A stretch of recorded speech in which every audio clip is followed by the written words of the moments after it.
A provocative editorial in The Hill this week said, "Thank you for killing PBS funding, President Trump," and is catching eyeballs for what it deigns to do, criticize some of what airs on public television and claim other outlets produce programming just as good with no public money.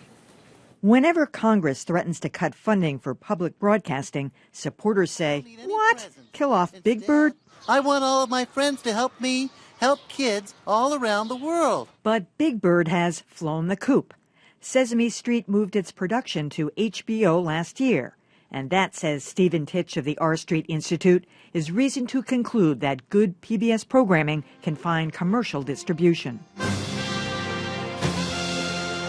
Titch says while PBS offers superb programming like Frontline and Downton Abbey, much of what it offers is dreck, pointing to shows like Gulf's Grand Design and Andre Rieu, Waltzing Forever. Celebrates 20 years of music and romance with PBS viewers. Never mind that Rieu and Gulf are largely pledge-driven specials that air maybe once a year. But Titch goes on to say that PBS isn't the only outlet producing good journalism, pointing out that ESPN and Netflix have both produced provocative documentaries like Making of a Murderer. Do we have a body or anything yet? I don't believe so. But Titch fails to recognize that, unlike Netflix, public TV is free. But hey, a point is a point, and he's got a good one about Waltzing Forever. Yeah, some of that pledge programming is really, really bad. But here's the problem with this whole thing. A lot of people don't understand that PBS is not really a network like CBS or ABC or NBC. It's a loose organization of affiliates that carry some of the same programming, not all of it. And if you cut all of the funding, there's a fee system. It's an ecosystem. So like WGBH does very well. We take very little public funding, but the others take much more than we do. But they also pay fees that in order us, because we're one of the flagship stations, if not the flagship station. We produce Nova, Frontline, a lot of the children's programming. All of that money goes away, then we don't get the fees, and then suddenly everything goes away because even though we're fortunate because we have in a community that really supports public television, that would dwindle as well. You know, what troubles me about this is that it's almost an elitist way of thinking. In some of these smaller rural communities where we sort of just say, oh, I could get Netflix or, watch it on cable, a lot of people can't afford that. And these small public stations in their area is what they depend on. In addition to that, there are a lot of colleges and universities where students get a chance to work in these TV stations, so it's a chance for them to really learn about journalism and other aspects of media. So it plays an important role in some of these communities, including some of the local programming, which no one would ever pick up and put on a Netflix as well. So I think when you think of it in those terms, it is more than just, let's get rid of this. It's not going to impact anyone. The irony there, and the arguments that you cited, Emily, no one was talking about the question of affordability, and yet they were accusing PBS of trafficking in elitist, culturally elitist content. So very ironic.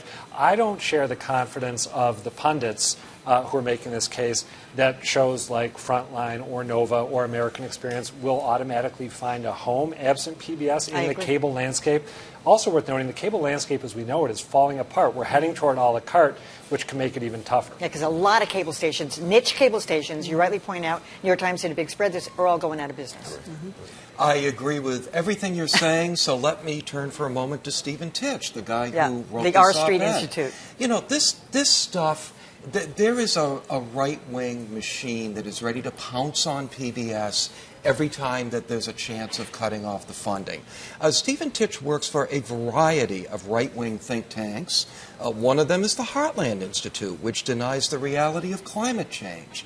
The Hill also ran a piece in a similar vein by a Patrick Maines, who heads something called the Media Institute, gets its funding from Richard Mellon's Scaife is no longer with us, but it's Scaife family funding from the right wing. This is a concerted effort.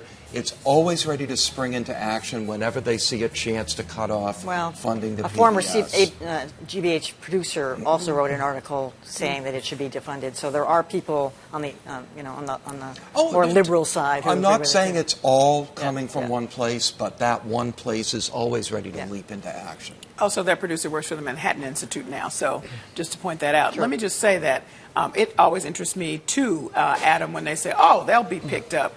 Frontline does such edgy stuff and is so far ahead.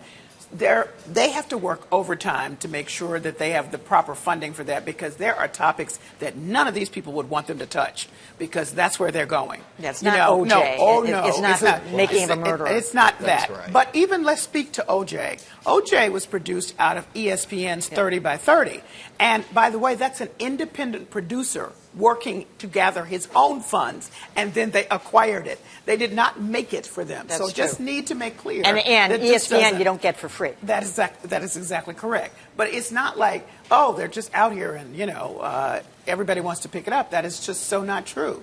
So you'd have maybe a couple of things, maybe on a good day, but the variety that you would have, no. I don't understand the pledge model, just to go back to some of his points, though. I don't understand how someone that was pledge programming bring in the money. I mean, it's obviously it's appealing to some people who are watching the pledge program. Who Some people only watch that. Some people like to give but not watch the pledge program, and some people watch the pledge program because they get a chance to see some people that they enjoy. Yeah. So I'm not watching Golf Heaven, and my father was a big golfer. we did stop running some of those nutty doctors like Wayne Dyer or whatever. People like it. Or it's give now, or we'll keep running this crap. Yeah.